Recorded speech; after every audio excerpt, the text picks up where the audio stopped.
لم يتكلم في المهد إلا ثلاثة: عيسى ابن مريم، وكان من بني إسرائيل رجل عابد يقال له جريج فابتنى صومعة وتعبد فيها.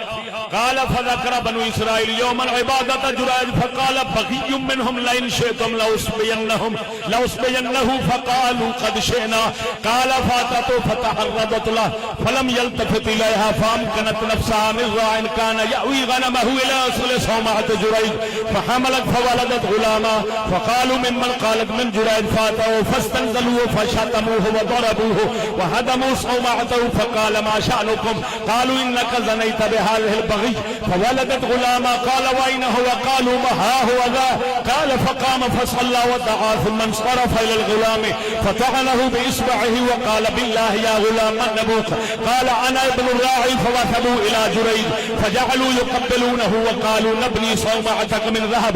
قال لا حاجة لي فيه في ذلك، ابنوها من طين كما كانت.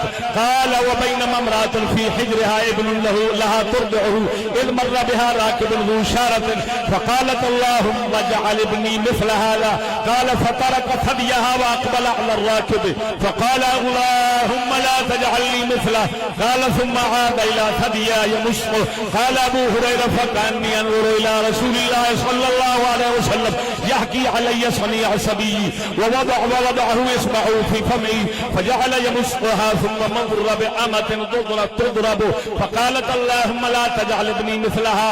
قال فترك ثديها وأقبل على الأمة فقال اللهم اجعلني مثلها. وقال فذلك حين تراجع الحديث.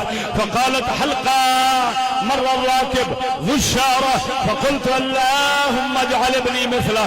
فقلت اللهم لا تجعلني مثله. ومر بهذه الأمة فقلت اللهم لا تجعل ابني مثلها. فقلت اللهم اجعلني مثلها. فقال يا أمتا إن الراكب ذو الشارة جبار من الجبابرة وإن هذه الأمة يقولون زنت ولم تزني وسرقت ولم تسرق وهي تقول حسبي الله.